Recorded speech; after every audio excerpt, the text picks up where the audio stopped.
Praise Lord सर्वांना. देवाच्या पवित्र नावाला धन्यवाद असो. आज आपल्याला परत एकदा देवाने ही सुंदरशी वेळ दिली आहे त्याच्या वचनातून काही महत्वाच्या गोष्टी शिकण्याची. आणि आज आपण जे शिकणार आहोत ते आहे स्वतःच्या स्वार्थासाठी एखाद्याला त्रास देणं हे मोठ्या पापापैकी एक पाप आहे. ठीक आहे, हा आजचा आपला काय आहे विषय आहे. हा विषय फार मोठा वाटतो आणि तितका तो गंभीर देखील आहे. आणि याचं जे गांभीर्य आहे ते आपल्याला पवित्र शास्त्रातून ज्यावेळेस आपण हे शिकू त्यावेळेला ते आपल्याला दिसून येईल. आणि म्हणून आजचा आपला हा जो विषय आहे हा विषय आपण शिकत असताना आपण आपले जे नोट्स आहेत ते आपण लिहिणं फार गरजेचं आहे. कारण त्यामध्ये तुम्हाला एक एक मुद्दे तुम्हाला सांगितले जातील आणि एक एक वचन जे आहे ते तुम्हाला सांगितलं जाईल आणि मग त्यानुसार आपण ते वचन वाचणार आहोत आणि हा एक एक मुद्दा जो आहे या विषयातला तो आपण समजून घेणार आहोत. ठीक आहे.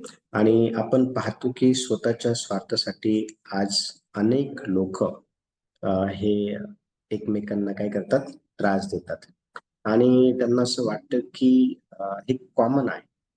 त्यांना असं वाटतं की हे जे आहे हे कॉमन आहे. पण हे जरी माणसाच्या दृष्टीने कॉमन नसलं पण ते देवाच्या दृष्टीने कॉमन नाही. आता देवाच्या दृष्टीने आपल्याला हे समजून घेणं फार गरजेचं आहे. चर्च आपण ज्या वेळेला स्वतःच्या फायद्यासाठी किंवा स्वतःच्या स्वार्थासाठी ज्यावेळेस आपण एखाद्याला त्रास देतो ना, तर त्या गोष्टीकडे देव अतिशय अतिशय गांभीर्याने काय करतो माहिती का, बघतो. ती गोष्ट देव लक्षात पण घेतो आणि पवित्र शास्त्र देखील या विषयाला ठामपणे जे आहे ना ते आपल्याला सांगताना दिसून येतं की ही गोष्ट देवाला मुळीच आवडत नाही. आणि म्हणून आज या सायंकाळच्या वेळेला हा विषय आपण एक एक करून शिकणार आहोत. आणि या विषयामध्ये एकूण ज्या 7 गोष्टी आहेत त्या मी तुमच्या समोर ठेवणार आहे. पहिला जो भाग आहे तो आहे आपण काही व्याख्या ज्या आहे याची काही व्याख्या आहे ती आपण वाचणार आहोत. आणि ती येण्याप्रमाणे म्हणते की स्वतःच्या स्वार्थासाठी एखाद्याला त्रास देणं हे मोठ्या पापांपैकी एक पाप आहे. देवाच्या दृष्टीने प्रत्येक व्यक्ती महत्वाचा आहे. ठीक आहे. देव हा भेदभाव करत नाही. देव हा प्रत्येकाकडं एकाच दृष्टिकोनातून काय करत असतो, पाहत असतो. आणि देवाच्या दृष्टीने प्रत्येक जो व्यक्ती आहे ना तो काय आहे, तो महत्वाचा आहे आणि त्याला आदर व प्रेमाने वागवले पाहिजे हे आपल्याला पवित्र शास्त्र काय करतं, सांगतं. पण आज आपण पाहतो की आदराने आणि प्रेमाने जे आहे ते वागवले जात नाही. आदराने आणि प्रेमाने जे आहे ते वागवलं जात नाही. आणि ते का वागवलं जात नाही? कारण स्वार्थ आहे, फायदा आहे. आणि फायदा करून घ्यायचा असल्या कारणामुळं आज लोक जे आहे ते एकमेकांना फसवतात, एकमेकांना लुटतात, एकमेकांना अंधारात ठेवतात, एकमेकांना जाणून बुजून त्रास देतात, एकमेकांविरोधात जाणून बुजून वागतात, बोलतात. त्यामध्ये अनेक गोष्टी आहेत. ठीक आहे. पण आपण त्यापैकी एक नसा अशी देवाची काय इच्छा आहे. मग पहिला जो मुद्दा आहे तो आहे आपण यशायाचं जे पुस्तक आहे, आपण यशायाचं पुस्तक 5वा अध्याय आणि त्याचं जे 20 वचन आहे ते ज्या वेळेला आपण वाचतो तर यशाया त्या ठिकाणी इस्रायल लोकांसंदर्भात काही महत्वाच्या गोष्टी आपल्याला बोलताना दिसून येतो. ते वचन आपण वाचणार आहोत. परंतु तो जो मुद्दा आहे तो आपण समजून घेणार आहोत. ह्या ठिकाणी असं लिहिण्यात आलेलं आहे, देवाला अशा स्वार्थी वर्तनाचा वीट येतो. देवाला स्वार्थी वर्तन केलेलं आवडत नाही. स्वार्थामुळे एखाद्याला त्रास देणं म्हणजे देवाच्या आज्ञेचं उल्लंघन करणं होय. आज अनेक लोक स्वतःच्या स्वार्थापोटी अनेकांना त्रास देत असण्याच्या भूमिकेमध्ये आपण पाहतो. पण त्यांना हे समजत नाही की स्वार्थामुळे एखाद्याला त्रास देणं हे देवाच्या आज्ञेचं उल्लंघन करणं आहे. आणि वचन स्पष्टपणे आपल्याला यशायाचं पुस्तक 5वा अध्याय आणि त्याच्या 20व्या वचनामध्ये असं शिकवत आहे, जे वाईटाला उत्तम व उत्तमाला वाईट म्हणतात, जे प्रकाशाच्या ठिकाणी अंधकार व अंधकाराच्या ठिकाणी प्रकाश ठेवतात, जे गोडाच्या ठिकाणी कडू व कडूच्या ठिकाणी गोड ठेवतात, त्यांना हाय हाय हाय. आज आपण जर पाहिलं तर आपल्याला स्वतःचा स्वार्थ हा साध्य करून घेणारी लोक पाहायला भेटतात आणि ते साध्य करून घेण्यासाठी ते चांगल्याला वाईट म्हणतात आणि वाईटाला चांगलं म्हणतात. ते चांगल्याला वाईट म्हणतात आणि वाईटाला चांगलं म्हणतात. लक्ष द्या. आणि अशा लोकांना पवित्र शास्त्र काय म्हणतात नाही का, त्यांना हाय असतात. म्हणजे पवित्र शास्त्रामध्ये आपण पाहतो की देव अशा स्वार्थापोटी इतरांना त्रासाची वागणूक देणारी जी लोक आहे ना, ती देवाला आवडत नाही. देवाला त्यांचं वीट येतं. आणि आपली वागणूक अशी नसावी. आपली जी वागणूक आहे ना, ही वागणूक आपली अशी नसावी. आपण चांगल्याला चांगलं म्हटलं पाहिजे आणि वाईटाला वाईट म्हटलं पाहिजे. आपण वाईटाला चांगलं आणि चांगल्याला वाईट असं आपण मुळीच म्हणायला नको आहे. जर असं केलं तर मग आपण देवाच्या आज्ञेचं सरळ सरळ उल्लंघन करत आहोत. दुसरा मुद्दा आहे, देव न्याय करण्याचा आग्रह करतो. दुसरा जो मुद्दा आहे तो आहे, लिहून घ्या. दुसरा जो मुद्दा आहे तो आहे, देव न्याय करण्याचा आग्रह करतो. आता ह्या ठिकाणी नीतिसूत्राचं पुस्तक 14वा अध्याय आणि त्याचं 31 वचन ज्यावेळेला आपण काढतो, नीतिसूत्राचं पुस्तक 14वा अध्याय आणि त्याचं जे 31 वचन आहे ना, ते ज्यावेळेला आपण वाचतो, तर त्या 31 वचनामध्ये आपल्याला देव न्याय करण्याचा आग्रह करत आहे हे आपल्याला समजून येतं किंवा दिसून येतं. आता देव न्याय करत कशाचा आहे, तर स्वार्थीपणाने दिलेला त्रास म्हणजे देवाच्या न्यायाचा विरोध ना, देवाच्या न्यायाचा काय आहे, विरोध जाणे. लक्ष द्या, आज अनेक लोक स्वार्थीपणाने लोकांना काय करतात माहिती का, त्रास देत आहे. स्वतःचा स्वार्थ साधण्यासाठी अनेक लोक आज काय करतात का, लोकांना त्रास देते. आणि लक्ष द्या, ते असं करून देवाच्या न्यायाचा काय करतात माहिती का, ते विरोध करतात देवाच्या न्यायाचा. आणि पवित्र शास्त्रामध्ये स्पष्टपणे 14वा अध्याय त्याच्या 31व्या वचनामध्ये असं लिहिण्यात आलेलं आहे, जो गरीबाला पिडतो, जो दारिद्र्याला पिडतो, तो आपल्या निर्माणकर्त्याची निंदा करतो. परंतु जो गरीबावर दया करतो, तो त्याचा सन्मान करतो. लक्ष द्या, आज अनेक लोक स्वार्थापोटी दारिद्र्याला, गरीबाला पीडत आहे.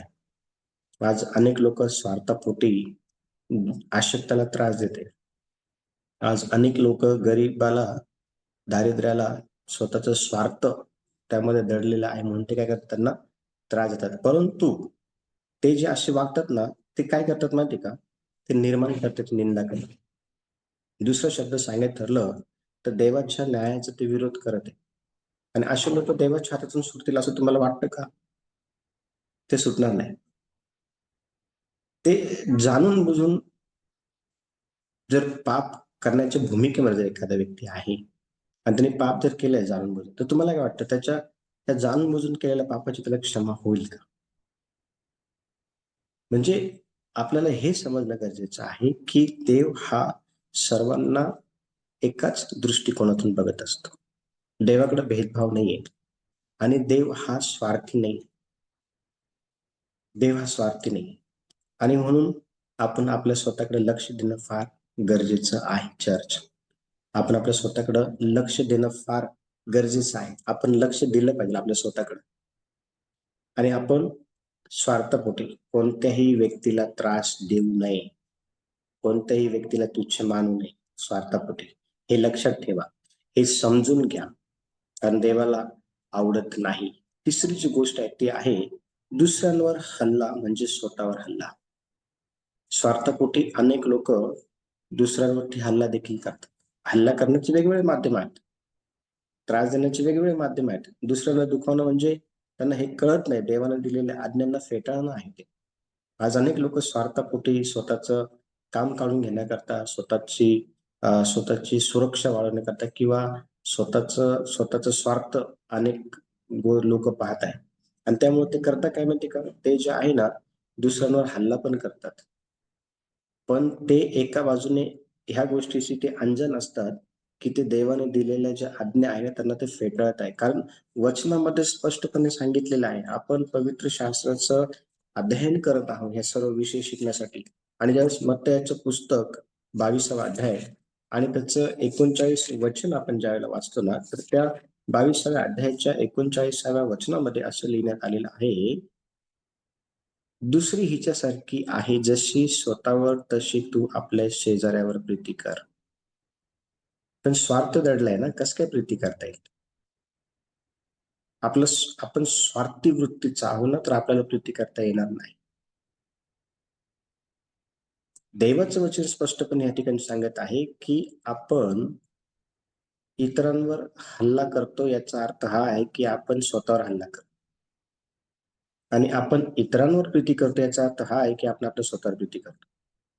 किंवा आपण इतरांचं चांगलं करतो याचा अर्थ हा आहे, की आपण आपलं स्वतःच चांगलं करत आहे. पण आज लोकं बघा, लोकं लोकं दुसऱ्यांवर हल्ला करत आहे. स्वतःच्या स्वार्थासाठी, स्वतःच्या वेगवेगळ्या गोष्टी प्राप्त करून घेण्यासाठी, फायदा करून घेण्यासाठी दुसऱ्यांवरती लोकं हल्ला करत आहे आणि अशा प्रकारचा हल्ला हा देवाच्या आज्ञेचं काय करत आहे? सरळ-सरळ उल्लंघन करत आहे. तर देवाच्या आज्ञेला फेटाळलं जात आहे. देवाच्या आज्ञेला जर फेटाळलं, तर तुम्हाला काय वाटतं? हे एवढं सोपं आहे? हे एवढं सोपं नाहीये. आणि म्हणून आपण ही गोष्ट लक्षात ठेवली पाहिजे. स्वार्थपोटी कुणावरही हल्ला करू नका. तो आपल्यावर हल्ला करतो. स्वार्थपोटी कुणाचंही वाईट करू नका. सर्वांवरती प्रेम करा. जसं स्वतःवरती प्रेम करतात, तसं इतरांवरती देखील तुम्ही प्रेम केलं पाहिजे. चौथा जो मुद्दा आहे तो आहे, स्वार्थामुळे वाईट परिणाम होतात. अनेकांच्या जीवनावरती झालेले आहेत. अनेकांचे जीवन अनेक लोक देवापासून बाहेर गेलेले आहेत. अनेक लोक हे लोक अनेक लोकांसोबत स्वार्थासारखे राहिले. स्वार्थासाठी यूज केलं. स्वार्थासाठी त्यांचा वापर करून घेतला. आणि लक्ष द्या, ही जी लोक आहे ना, ज्यांनी स्वार्थासाठी इतरांवरती वाईट परिणाम टाकले ना, ज्यांचं वाईट झालं, जे देवापासून निघून गेले, ज्यांच्या विश्वासामध्ये त्यांनी अडखळण झाले, अशा लोकांचं फार वाईट होईल चर्च. कारण वचनामध्ये स्पष्टपणे आपण पाहतो, की स्वार्थीपणामुळे व्यक्तीमध्ये तणाव आणि अराजकता पसरते आणि अनेक लोकांमध्ये तणाव आणि अराजकता ही पाहायला मिळते. विशेष करून ख्रिस्ती विश्वासामध्ये अनेक लोक तणावाखाली आहेत. अनेक लोक अराजकतेमध्ये जीवन जगत आहे आणि असं ते का करतात माहिती का? त्यांना वेड लागलेलं नाहीये. ते विनाकारण असं करत नाहीये. कारण त्यांचा कोणीतरी स्वार्थापोटी उपयोग करून घेतलेला आहे आणि त्यांचं वाईट करून टाकलेलं आहे.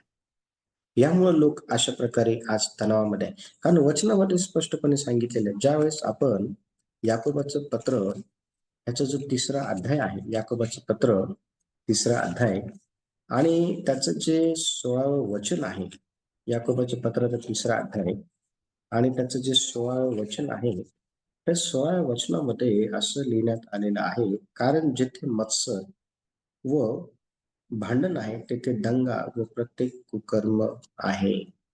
आज स्वार्थापोटी लोक ह्या सर्व गोष्टी करताना आपल्याला दिसून येतात.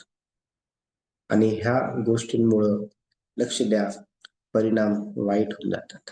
अनेकांच्या जीवनामध्ये झालेले परिणाम वाईट. अनेकांचे होत आहे. आपल्या जीवनासंदर्भात असं व्हायला नको म्हणून आपण कधीही स्वतःच्या स्वार्थासाठी जीवन जगू नये. जे काही आहे, देवाच्या राज्य वाढवण्यासाठी केलं पाहिजे. जे काही आहे, देवाला पसंत पडेल यासाठी केलं पाहिजे. जे काही आहे, देवाला देवाला आवडेल, देवाला खुश ठेवेल या उद्देशाने आपण केलं पाहिजे. स्वतःचं राज्य स्थापन करण्यासाठी नाही. स्वतःची बाउंडरी बांधण्यासाठी नाही.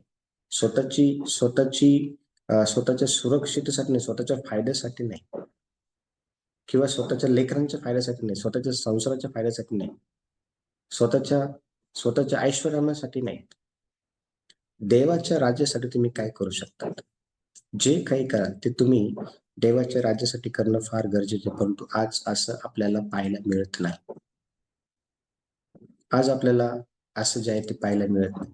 आणि म्हणून लक्ष द्या, आज अनेक लोक तणावाखाली आहे. आज अनेक लोक अराजकता जे आहे ते पसरवत आहे आणि त्याला कारण आहे कोणीतरी स्वार्थापोटी त्यांच्यासोबत राहून स्वतःचा फायदा करून घेतलेला आहे, त्यांचं वाईट केलेलं आहे. आणि म्हणून लोक असे. आपण तसं नसावं.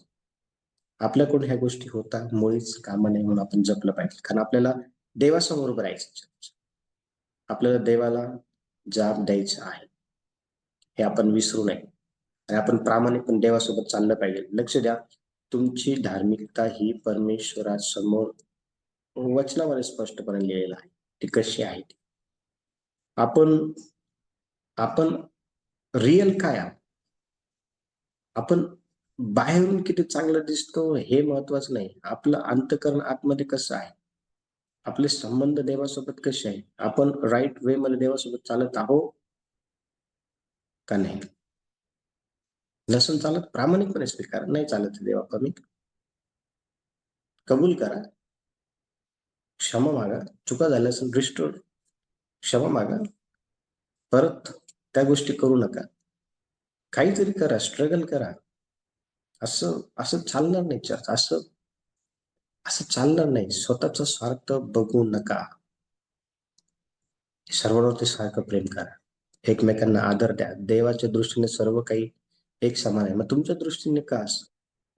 हे तुम्हाला समजणं गरजेचं आहे. दुसरी जी गोष्ट आहे, 5वा जो मुद्दा आहे तो आहे, जो दुसऱ्यांना त्रास देतो त्याचे वाईट होतं. नीतिसूत्राचं पुस्तक 26वा अध्याय आणि 27 जे वचन आहे, नीतिसूत्राचं पुस्तक 26वा अध्याय आणि 27 जे वचन आहे, त्या 27 वचनामध्ये आपल्याला नीतिसूत्रेकार अतिशय स्पष्टपणे ज्यावेळेस आपण दुसऱ्यांना त्रास देतो, ज्यावेळेस आपण दुसऱ्यांचं वाईट करतो, त्या अर्थाने आपण स्वतःला त्रास देऊन घेत असतो किंवा स्वतःचं वाईट करून घेत असतो. कारण नीतिसूत्रे 26-27 मध्ये असं म्हटलेलं आहे, जो खाच खणतो तो त्यात पडेल, जो धोंडा लोटतो त्याच्यावर तो उलटून येईल. दुसऱ्यांकरता खड्डा खणणं, दुसऱ्याकरता धोंडा लोटणं, हे उलटून आपल्यावरच येतं. आणि म्हणून दुसऱ्यांचं वाईट जे आहे ते कधीही सोचू नका. कारण ते एका देवाच्या सेवकाला जे आहे ते बिलकुल शोभा देत नाही. शेवट 6वा जो मुद्दा आहे तो आहे स्वार्थ व आत्मिक दृष्टी जी आहे ना, ती अंधुक होते. दुसऱ्यांच्या वेदना समजत नाही. हे तसंच आहे. ज्यावेळेला आपण अतिशयोक्तीपणा करतो ना बिनकामाचा, त्यावेळेला आपला अतिशयोक्तीपणा हा आपल्याला आपल्या स्वार्थामुळे करणं भाग पडत असतं. लक्ष द्या, देवाचे स्पष्टपणे सांगत आहे की स्वार्थामुळं आत्मिक दृष्टी जी आहे ना ती अंधुक होऊन जाते. अंधुक कळत नाही. आत्मिकरित्या पतन पतनाकडे जातो तो स्वार्थ आपल्याला घेऊन. आणि आज अनेकांचं असं झालेलं आहे. उपदेशकाचं पुस्तक 4था अध्याय आणि त्याचं जे पहिलं वचन आहे ना, त्या पहिल्या वचनामध्ये आपण उपदेशक काय म्हणते पहा. उपदेशकाचं पुस्तक उपदेशक पुस्तक 4था अध्याय आणि पहिलं वचन असं म्हणते, मग मी फिरून जे सर्व जाच जुलूम सूर्याच्या खालती करण्यात येतात ते पाहिले आणि पहा, पिडलेल्यांचे आसवे आणि त्यांना समाधान करणारा कोणी नव्हता आणि त्यांना पिडणाऱ्यांच्या बाजूने बल होते, परंतु त्यांना समाधान करणारा कोणी नव्हता. या ठिकाणी स्पष्टपणे सांगितलेलं आहे की समाधान करणं गरजेचं आहे, पण नाही करत. एकमेकांसोबत चांगली वागणूक करणं गरजेचं, पण करत नाही. पिढीच्या बाजूने उभं राहायला पण उभं राहत नाही. म्हणजे स्वतःच एक जग तयार केलेलं आहे. स्वतःच फायदा संदर्भात विचार करत. दुसऱ्यांचं दिसत नाही, दुःख दिसत नाही, परेशानी दिसत नाही, त्रास दिसत नाही, रडणं दिसत नाही, कमजोरी दिसत नाही, प्रॉब्लेम दिसत नाही. स्वतःच दिसत, दुसऱ्यांचं दिसत नाही. त्याला म्हणतात आत्मिक दृष्टी मंदावणं किंवा आत्मिक दृष्टी अंधुक होणं. आणि शेवटचं उदाहरण आहे येशूने दाखवलेलं उदाहरण, मत्तयाचं पुस्तक अध्याय 20 आणि 28. येशू हा सेवा करून घ्यायला आला नाही. येशू सेवा करण्यासाठी आला. तुम्ही कशासाठी आहात? स्वतःचा स्वार्थ बघून एखाद्याला त्रास देण्यासाठी? का तुम्ही येशूने जशी सेवा केली तशी इतरांची सेवा करण्यासाठी आहात? चर्च, स्वार्थापोटी जीवन जगणं हे देवाला आवडत नाही. देवाकरता जे काय असेल ते करा. देवाला पसंत पडेल असं करा. चुकीचा निर्णय घेऊ नका. चुकीच्या पद्धतीने वागू नका. सर्वांना सर्वांना एका एका दृष्टिकोनातून सर्वांना. देव निश्चित अर्थाने तुम्हाला आशीर्वाद देईल. देव तुमचं कल्याण करेल. देव तुम्हाला सोडणार नाही. ते तुम्हाला टाकणार नाही. आणि म्हणून येशूकडे बघा, जीवन जगा. येशू ह्या जगामध्ये सेवा करून घेण्यासाठी नाही, सेवा करण्यासाठी आला. आपण सेवा करण्यासाठी आहोत. देवा या वचनाद्वारे सर्वांना आशीर्वाद देव. सर्वांना